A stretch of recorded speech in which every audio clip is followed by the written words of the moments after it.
dia a todos, bom dia a todas. Sejam muito bem-vindos e bem-vindas ao ICL Mercado Investimentos. Hoje, segunda-feira, dia de expectativas. Então, vamos falar da expectativa do mercado para os principais indicadores econômicos.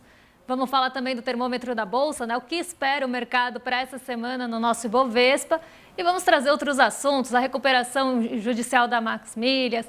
Vamos falar de balança de pagamentos. Então, um dia aí mais tranquilo, mas sem aí falar das expectativas e dessas notícias que também estão movimentando aí nosso mercado e nosso bolso. Mas antes de tudo isso, André, bom dia. Tudo bem com você? Como você está nessa segundona? Bom dia, Débora. Bom dia a todos os nossos telespectadores.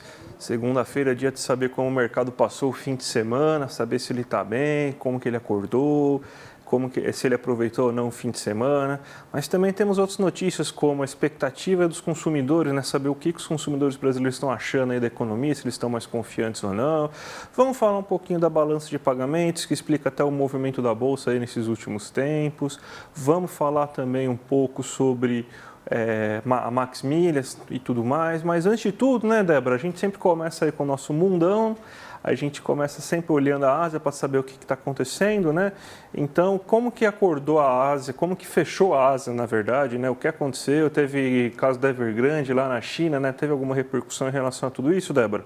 Teve sim, André, e foi uma repercussão importante hoje, porque a gente teve lá na China, né, uma abertura já um pouco lenta, né, um ritmo mais lento lá nas bolsas asiáticas, e a gente teve ali a notícia de que a Evergrande é uma incorporadora chinesa que vem apresentando problemas aí há algum tempo, e a gente viu hoje ela sendo impedida de emitir novos títulos. Então a Evergrande não está conseguindo emitir novos títulos de dívida por conta de uma investigação em uma das suas afiliadas. Isso bateu mal ali no mercado chinês, principalmente porque aumentou as preocupações em relação ao mercado asiático e ao mercado imobiliário asiático. O mercado imobiliário é um mercado que impulsiona bastante o setor de commodities, então já era esperado que esse movimento ali atrapalhasse a nossa abertura aqui, que é o que está acontecendo, e a gente vai falar isso depois. Mas logo pela manhã a gente viu ali principalmente o minério de ferro caindo em Dalian na China, né? A gente viu também essa preocupação com o setor imobiliário trazendo as bolsas para baixo, principalmente ali as bolsas mais ligadas à China. E quem liderou hoje as quedas, vou colocar aqui na tela para vocês, foi o Hang Seng, né? O Hang Seng, ele é onde, na verdade, a Evergrande é negociada, né? A Evergrande hoje caiu 22% só no dia de hoje, e isso puxou o Hang Seng para baixo, 1,82%. O Hang Seng já é uma bolsa mais volátil, já é uma bolsa que responde mais ali a movimentações de juros, e ainda teve esse movimento aí puxando ela para baixo. Então, um dia aí negativo nas bolsas asiáticas de uma forma geral. O Nikkei conseguiu ali ficar um pouquinho positivo, mas na maioria das bolsas o movimento foi esse, né? Foi realmente mais negativo mesmo. E a gente teve um outro problema aí também, que foi a Ocean View, né, que também teve ali problemas com as suas negociações fora, ali também uma incorporadora chinesa fora da China. Então aqui a gente vê esse setor imobiliário agora tendo essas dificuldades para sair desse cenário endividado, desse cenário de maiores realmente dificuldades com as suas negociações. E isso acaba impactando todos os mercados de uma forma geral, por conta aí dessa demanda por commodities, André. A China é um caminhão global, né? Se a gente sabe que quando a China acaba tendo algum problema, acaba tendo alguma queda ou uma aceleração importante, ela tem impacto. No Brasil, por exemplo, a gente tem um mercado consumidor aí muito dependente da China, né? Muitos produtos importados, a gente depende muito do mercado de commodities chinês, né? E obviamente, né, que você tem uma queda de 1,82% num dia e um índice importante chinês, você vai ter repercussões para o resto do mundo, né? E isso aí provavelmente que causou esses problemas que a gente está vendo hoje de manhã nos mercados europeus, né, Débora? Exatamente.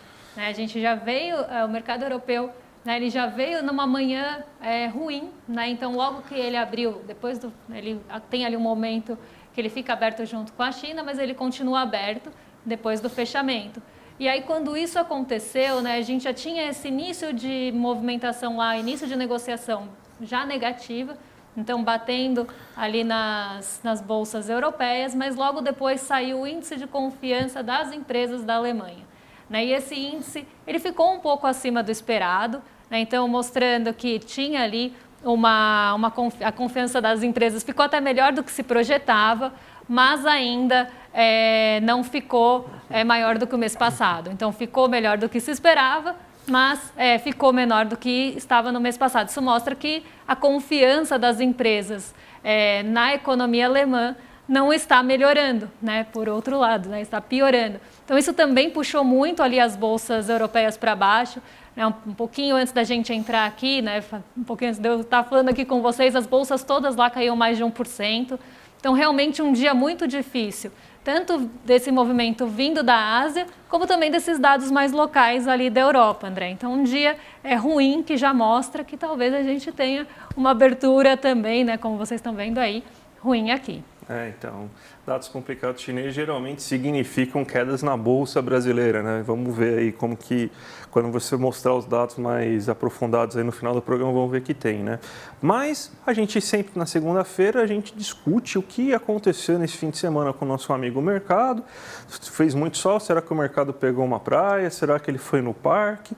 Na verdade, acho que o mercado ficou quietinho em casa, não fez muita coisa, porque ele só aumentou, na verdade, a expectativa do crescimento econômico, né? Basicamente, a mesma coisa que aconteceu na última semana no relatório Focus, né? Que é o relatório que mede as expectativas de mercado, aconteceram aí nessa semana. A gente tem até uma arte aqui para mostrar para vocês aí o que aconteceu no relatório Focus. Então você vê, tudo sinalzinho de igual, para quem está vendo o gráfico em casa, a gente vê aí tudo sinalzinho de igual. O PCA ainda está sendo projetado para esse ano em 4,86, o câmbio também sendo projetado esse ano em 4,95, a Selic a gente ainda tem uma projeção de 11,75, o que aumentou foi a projeção do crescimento econômico agora está em 2,92. Não teve, Débora, nenhuma mudança muito importante, né, em relação a dados que foram divulgados. Então, você teve o Copom ainda falando, não, a gente vai manter essa taxa de juros, essa queda da taxa de juros em 0,5 pontos percentuais por reunião. Então, não tem motivo para o mercado acreditar que vai mudar a taxa Selic. E você não teve nenhuma mudança cambial muito forte, então ele manteve mais ou menos em 4,95.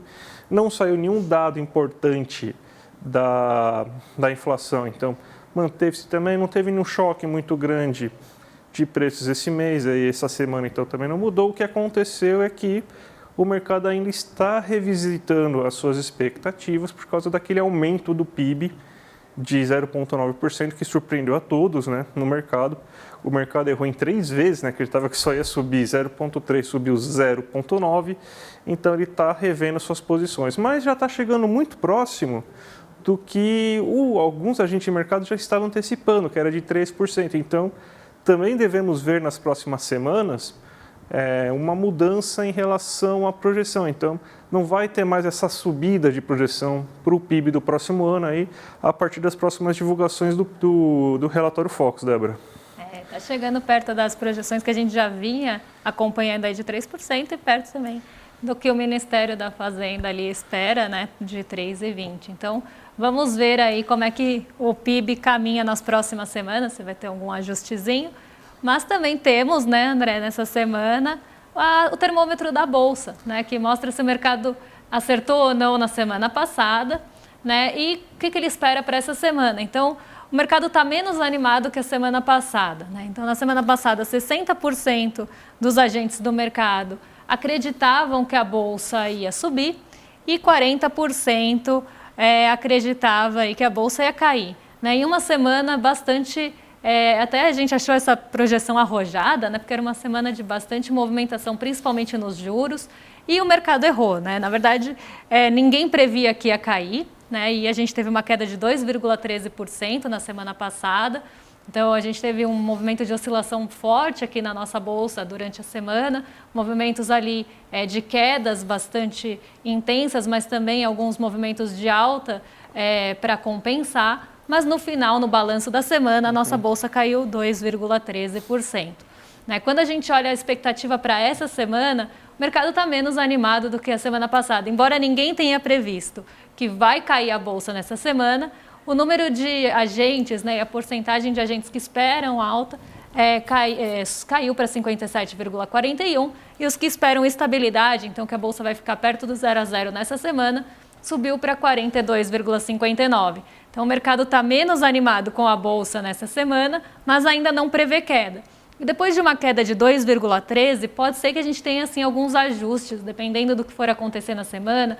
A gente tem algumas divulgações importantes, aí, como a inflação, né, o IPCA 15, que é a prévia, né, da nossa inflação, que sai na terça. A gente tem outros dados importantes que saem nessa semana, mas pode ser aí que a gente consiga ter um pouco de reversão, né, um pouco de sinal de recuperação em relação à semana passada. E como a gente sempre fala, o mercado também erra suas projeções. Né? Então, aqui, quanto na semana passada a maioria esperava alta, a gente teve uma queda e uma queda brusca. Mas isso era de se esperar, principalmente em uma semana que a semana foi marcada por decisões de juros. Tanto aqui nos Estados Unidos, na China, no Japão. Então, era uma semana aí que se esperava bastante volatilidade e acho que essa projeção foi muito arrojada mesmo. Mas vamos ver se nessa semana a gente consegue aí acertar um pouco mais. Né? Na verdade, o mercado consegue acertar um pouco mais. Mas falando também de expectativas, né, e de confiança, e como é que estão aí as expectativas, vamos falar das expectativas do consumidor, né, do índice de confiança ao consumidor, que parece que melhorou, né, André? Exatamente, matéria no nosso site, inclusive, aí a gente vai abrir aqui para vocês verem, né, que o índice de confiança do consumidor aumentou. Esse é um índice que é feito pela Fundação Getúlio Vargas, pelo IBRE-FGV, né, que é o Instituto de Pesquisa Econômica, perdão, gente, que é o Instituto de Pesquisa Econômica da própria fundação, né? E você tem uma medição que a gente, por exemplo, mostrou aqui na última semana, que é em relação ao consumidor, em relação à indústria, em relação ao comércio, em relação aos serviços. A indústria está com alguns problemas, a confiança industrial está baixa, mas o consumidor brasileiro está mais confiante. Por que o consumidor brasileiro está mais confiante? Você tem uma renda aumentando, um desemprego com tendência de queda, você não está tendo grandes mudanças em relação à inflação, então você tem uma estabilidade maior de preços, o preço dos alimentos está caindo, o brasileiro está conseguindo aí, depois de algum tempo, a gente mostrou inclusive, né, que você teve as pessoas conseguindo consumir mais serviços e também conseguindo comprar mais bens, então o comércio e o serviço aumentaram ao mesmo tempo. Então você tem uma boa situação, o setor de serviços está mais aquecido também, então o brasileiro está mais confiante. Isso daí provavelmente deve se refletir, Débora, no aumento do consumo de serviços, no aumento do consumo de bens mesmo, que é o nível do comércio. Então, provavelmente o que a gente vai ver aí é que se o brasileiro realmente está mais confiante, ele deve passar a consumir mais. Até lembrando também que tem a questão do desenrola, né? Porque muito brasileiro agora está conseguindo ter acesso a crédito e também está reduzindo aquela parcela da renda destinada ao pagamento de dívidas. Então, tem muitos fatores aí para fazer o brasileiro ficar mais confiante nesse momento. E vamos ver se essa confiança aí se reflete nos próximos dados, né, que a gente está vendo essa confiança aumentar. Vamos ver se eles se refletem nos dados aqui na nossa economia, no comércio, nos serviços, né? Vamos ver se isso aí se traduz nessa melhora, né, realmente econômica, André. Eu acredito que deve se traduzir, sim, porque a gente sempre fala que explica muito que a questão econômica não é só uma planilha de Excel, né? Então ela também passa pela percepção dos agentes. Se eles estão mais confiantes, eles costumam gastar mais. As pessoas poupam mais em momentos que elas estão com problemas, estão com medo sobre o futuro, né? O velho Keynes já falava sobre isso bastante, né? Então, se elas estão com medo sobre o futuro, você tem um aumento da taxa de juros, você tem que as pessoas gastam menos, você tem esses problemas. Mas quando você tem maior confiança, aumenta a demanda, você começa a fazer um gasto maior, você começa a gerar mais emprego na economia. Aí você pode ter, inclusive, depois de certo tempo, quando a gente acabar com esse ciclo de pelo menos os estoques acabarem, conseguir aumentar a produção em certo nível, você aumentar o nível de investimento das empresas também. Então, isso deve ter pelo menos um reflexo. Sem ainda mais uma taxa de juros que deve cair também, né? Isso aí deve tirar um pouco o pé do freio na economia, provavelmente deve ter algum reflexo sim, e daí deve ajudar a confirmar um PIB de 3% ao final desse ano, né? Mas a gente também tem, Débora, para falar isso aí, ajuda muito a explicar, por exemplo, o movimento da Bolsa no último mês, né? Então a gente tem aqui também matéria no nosso site que está falando da balança de pagamentos, né? O setor externo, né? Então para vocês colocarem aqui, vai aparecer a notícia no site aí daqui a pouco para a gente aí, que você tem, então, o investimento direto brasileiro dando uma recuada aí, né, no mês de agosto, por exemplo. O que a gente viu uma queda considerável da Bolsa no mês de agosto, a gente falou aqui um pouco para vocês sobre isso, e quando você vê a balança de pagamentos, você tem um reflexo disso no quê?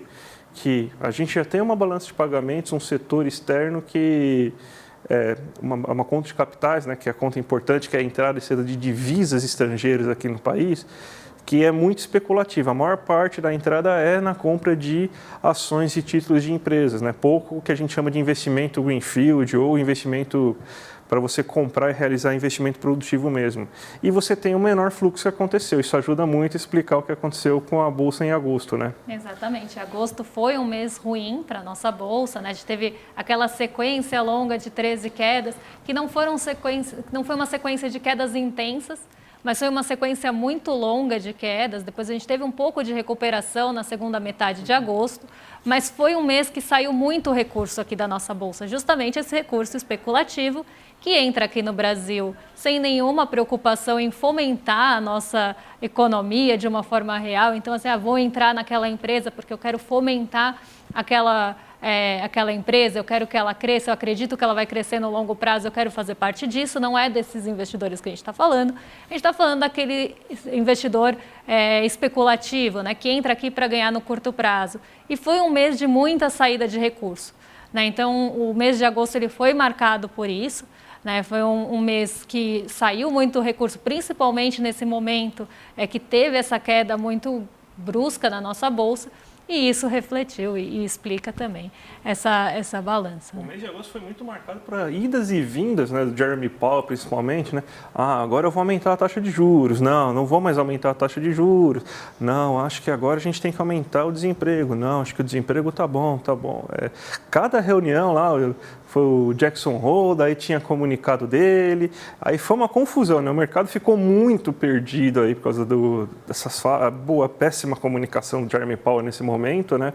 E só foi resolvido isso na última reunião do FONC, né? Que mostrou que provavelmente eles não vão subir agora, eles não vão subir agora, eles estão subindo, mas que provavelmente vai ter um aumento no futuro. Então, pelo menos as expectativas, falam-se tanto em ancoragem das expectativas, né? Aí sim, uma situação assim, todo mundo agora sabe mais ou menos o que vai acontecer, então o jogo já está dado agora, né? Então, pelo menos no caso dos Estados Unidos. Exatamente, a gente sabe o quanto impacta, né, essa indecisão em relação aos juros dos Estados Unidos, quanto impacta isso no Brasil e numa forma geral, que é o que a gente está vendo agora também, quando a gente for falar da abertura. A gente vai passar por esse ponto porque essa expectativa de manter a taxa de juros mais alta por um período mais longo também está mexendo muito, e foi o que derrubou na semana passada a Bolsa, tanto aqui como fora, né, as bolsas no geral, e também acabou aí jogando a nossa Bolsa para baixo nessa manhã. Então, vários fatores, não é um fator só que explica normalmente, a conjunção de vários fatores que ajudam a explicar aí o movimento do mercado. E vamos agora falar um pouco mais aí de uma notícia que está preocupando muito o consumidor, né? Principalmente aquele que comprou passagem aérea pela 123 Milhas, né? A parceira da 123 Milhas, que é a Max Milhas. A gente descobriu agora que você tinha, inclusive, alguns investidores da Max Milhas que também faziam parte do grupo 123 Milhas, né? E eles também, a Max Milhas pediu aí para ser incluída no processo de recuperação judicial, né?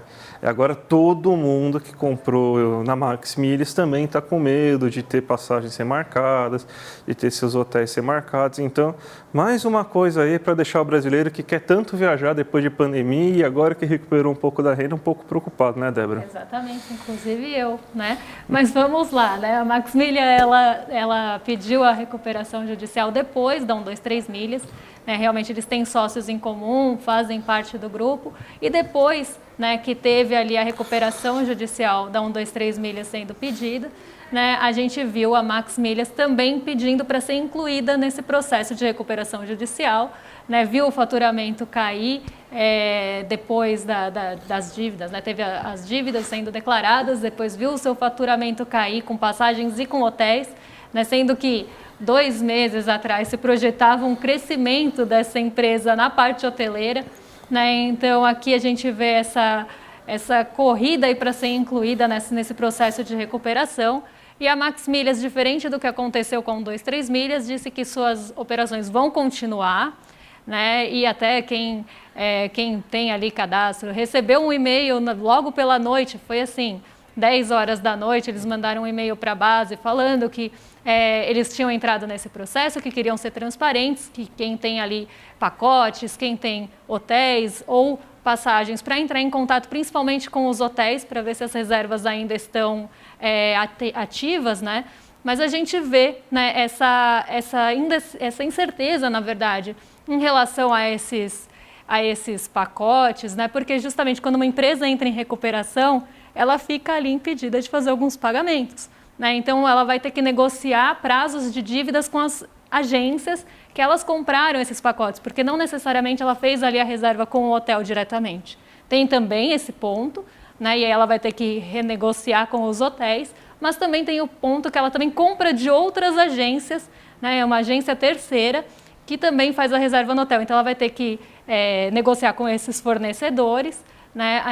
Esses pacotes, esses hotéis, e aí está essa grande incerteza, né? Algo que mexe bastante, não só com o nosso bolso, mas com as nossas expectativas, com a possibilidade de você viajar ou não, você fica com essa incerteza. Então, muito ruim, né, para o bolso, muito ruim para uma empresa como essa, porque demitiu muita gente, né? A gente viu quanto do quadro de funcionários das empresas foi demitido e foi diminuído, e também com as expectativas da pessoa de viajar. Não, então, a gente sabe que existe um efeito um pouco cascata, né? Porque todo mundo vê assim, tem crise numa empresa de milhas, então começa a ter desconfiança no setor em geral, né? Até porque o problema não é somente a maneira que a 123 Milhas geriu seus negócios. Sim, tem um grande problema na maneira que a 123 Milhas geriu seu negócio, mas também existe um problema na maneira com que esse mercado de milhas acaba operando, né? Então, todo mundo acaba ficando desconfiado, né? Será que realmente é sustentável esse mercado? Que nem você falou, né? A última vez que a gente tratou desse assunto, lembra um pouco aquele mercado de cupons, né? Que também hoje já não existe, né? Foi pro saco já o mercado de cupons, e o mercado de milhas também está se mostrando um tanto quanto insustentável. A gente daí não sabe qual que vai ser o próximo das modinhas que vai cair, né? Outro dia até vi uma notícia lá nessas modinhas novas, né? Da NFT, né? Que o pessoal falava tanto, perguntava tanto pra gente, né? Mas NFT tem valor, não sei o que e tal. 95% das NFT não tem mais valor nenhum no mercado, então esse sonho acabou mais rápido do que eu estava imaginando, pelo menos. Exatamente. Para a nossa audiência que está aí assistindo a gente, para entender por que a gente fala, mas os cupons. Essas empresas que normalmente vendem coisas que vão ser feitas no futuro, então, na época dos cupons, como é que funcionava? Eles vendiam os cupons, recebiam esse dinheiro das pessoas que compravam, e eles tinham que pagar, né, o restaurante, o hotel, que fosse ali negociado no cupom, no momento que a pessoa fosse ali para a reserva, que é o que está acontecendo agora, né, nessas empresas aí. E aí as empresas, elas tinham que pagar, só que elas tinham feito uma coisa: quando o dinheiro entrou, ela usou aquele dinheiro para o seu operacional, né, para rodar o operacional, para ali crescer no mercado, né, com marketing, enfim, e aí acabava não tendo dinheiro para pagar o restaurante, o hotel, quando chegava o momento. Essas empresas passaram por algo parecido com um agravante, né? Elas também receberão dinheiro antes, porque a pessoa reserva normalmente com antecedência, ainda mais aqueles pacotes que eram para 2, 3 anos para frente, né? Que foi o que aconteceu na pandemia, que era um momento que eles não estavam conseguindo vender, mas tinham que manter as suas operações acontecendo, né? E a gente não conseguia viajar na pandemia. Então, o que aconteceu? Eles receberam um fluxo de recurso das pessoas que iam viajar 2, 3 anos para frente, às vezes, né, sem definição de data por conta da pandemia, pegaram esse dinheiro para usar suas operações, né, para usar nas suas operações, e quando chegava a data de pagar o hotel, de pagar o fornecedor, não tinha como pagar porque tinha usado o dinheiro, e aí fica rolando, né? Vamos emitir mais pacotes para tentar pagar depois, e vai virando uma bola de neve. O que aconteceu nesse caso que agravou tudo? Teve uma briga, principalmente com as companhias aéreas, de que não poderiam ser vendidas as milhas, né? Então, na verdade, tem uma cláusula lá, quando você faz a sua adesão nesses programas, que você não pode vender suas milhas. Mas as pessoas vendiam as milhas para ali fazer uma renda, enfim, para tentar, aqueles pontos iam expirar, elas não sabiam o que fazer, acabavam vendendo essas milhas. E aí, quando começou essa briga, que foi mais ou menos ali no dia 20 de julho, né, que teve uma decisão favorável ali às companhias aéreas, essas empresas se viram num momento também de problemas, né? Porque como é que elas iriam fazer essa compra de milhas para poder comprar os pacotes mais baratos com o desconto das milhas? E aí começou a ter uma grande indefinição, né, do que ia acontecer com essas empresas no futuro, já que essa negociação de milhas poderia aí ter um problema. Por outro lado, né, 1, 2, 3 milhas e max milhas, aí falavam que as pessoas são donas das suas milhas, elas podem fazer o que elas quiserem, e aí ainda está nessa briga, né, com as companhias aéreas, falaram que muitas companhias não cumpriram os acordos. Então aí tem uma outra briga que é além desse dinheiro que entrou antes e foi usado para pagar operacional e não tinha lá no futuro para pagar esses fornecedores, os novos pacotes, né, também estavam mais difíceis de serem emitidos por conta dessa restrição do mercado de milhas. Então aqui a gente tem um duplo problema, né? O dinheiro que foi gerido de uma forma aí, não sustentável e o mercado de milhas que está com esse impasse aqui no Brasil. Então, duplo problema para as empresas de milhas aí. Perfeito, belíssima explicação, Débora. Então, vamos agora ver, então, para acabar o programa, como que está a abertura dos mercados brasileiros, como está o dólar, como está a nossa bolsa. Quase estável, mas caindo, né?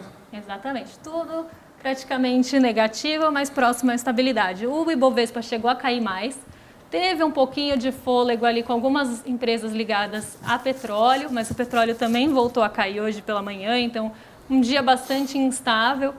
Nasdaq e S&P oscilando entre perdas e ganhos a manhã toda, tá? Então a gente ainda tem esse efeito vindo daquela declaração do Banco Central dos Estados Unidos, que pode ser que as taxas de juros fiquem elevadas por mais tempo e ainda uma indefinição se vai ter aumento ou não ainda de juros nesse ano por lá. Então isso está puxando as bolsas para baixo desde a semana passada, não é de hoje, e puxando o dólar para cima, né? Então a gente vê o dólar se fortalecer frente ao nosso real e frente aos pares, né? O DXY, para quem está vendo aí o que é isso, né? DXY aqui na tela. O que é o DXY? É um índice que pega uma cesta de moedas pares do dólar, moedas fortes, e faz ali com essa cesta, cada uma das moedas tem um peso, e aí se faz uma paridade com a cesta. Então, se o dólar se fortalece frente aos pares ou perde a força, né, e se desvaloriza frente aos pares. Pode ser assim, que o dólar esteja valorizado frente ao iene e desvalorizado frente ao euro. Pode acontecer esses movimentos dentre as moedas, mas o índice mede elas como um todo, né? E aí a gente vê que o dólar, no geral, está se fortalecendo frente aos pares e frente ao real, que mostra que ele está se fortalecendo frente às moedas mais fortes e provavelmente está seguindo o mesmo trajeto nas moedas emergentes e exportadoras de commodities. Aqui muito puxado também por essa notícia, balde de água fria vindo da China, né, que pode aí trazer uma fragilidade maior. Hoje o nosso setor imobiliário está caindo bastante, setor aí mais ligados a juros também, né, e o índice de materiais básicos, por conta da queda do preço do minério de ferro, está indo para baixo também. Então, um dia que a Petrobras está puxando um pouquinho aí para cima, então diminuindo as perdas, mas nada que leve o Ibovespa para o terreno positivo hoje. Perfeito, então, Débora. Então, acabamos o nosso programa por hoje, né? Mas sem antes dar os nossos recados, né? Já que dia 28 a gente vai ter a grande palestra aí da Monja Cohen com o Eduardo Moreira, né? Como lidar com a ansiedade e o estresse. Então, imperdível. Acessem aí o link aqui que está aqui embaixo aqui para vocês já se inscreverem e não perder essa oportunidade, que daí você acessa o link, você vai ter o YouTube avisando vocês logo que for começar, né? Mas sabendo que vai começar às 8 horas da noite aí do dia 28. Então não percam e já se inscreva aí para garantir a sua vaga aí e, além de tudo, para você ser lembrado aí também pelo YouTube. E vamos pedir para vocês continuarem com a gente aí também no dia de hoje, né? Já que a gente tem às 6 horas da tarde o ICL Notícias com a Gabi Varela e a nossa dupla preferida de Chicos, né? O Chico Sá e o Chico Pinheiro. E para finalizar a noite, a partir das 7h30, a gente tem o Sinapse com a Super Robertinha Garcia e também com o César Caleron. Então, fiquem aí com o ICL durante o dia aí, que até às 8h30 da noite tem programação, Débora. Tem coisa, pode ficar aí com a gente que vai programas e programação não vai faltar. né? E a gente tem também, a partir das 7 horas da manhã, a gente tem toda a sequência aí de programas, né? O Desperta, temos o ICL Notícias primeira edição, em detalhes logo em seguida, e às 11 horas a gente volta aqui amanhã para trazer aí os maiores detalhes também do mercado financeiro, né? O que está acontecendo, o que está movimentando. Amanhã é dia importante, porque sai a prévia da inflação, então a gente vai trazer aí o que está mais caro, o que ficou mais barato, pelo menos até a metade aí de um mês, a metade do outro. Então vamos aí seguir com vocês amanhã trazendo essas novidades. Perfeito, então, Débora. Então, até amanhã, gente. Um abraço, até mais. Tchau, tchau. Confira a programação do Instituto Conhecimento Liberta desta segunda-feira, 13h. Astronomia, um olhar para o céu, com o Dr. Alex Cavalieri Carciofi. 15h. Bem-estar profissional, cuidando de você no ambiente de trabalho, com Daniela Vidotti. 18h. ICL Notícias, segunda edição, às 19h30. Sinapse ICL. Para saber mais, acesse icl.com.br. Monja Coin tem ajudado a desmistificar estigmas e a combater a intolerância religiosa no Brasil. As armas que Monja Coin tem, os ensinamentos budistas e o amor. No dia 28 de setembro, uma quinta-feira, às 8 horas da noite, ela vai dar uma palestra aberta e gratuita para todo mundo que faz parte da comunidade do ICL. Para você participar, é só clicar no link aqui em cima ou aqui embaixo e gratuitamente, em poucos segundos, você vai estar inscrito. Clique agora, se inscreva e vamos participar dessa aula sobre como vencer o estresse e a ansiedade. Todos precisamos desses ensinamentos. Até lá!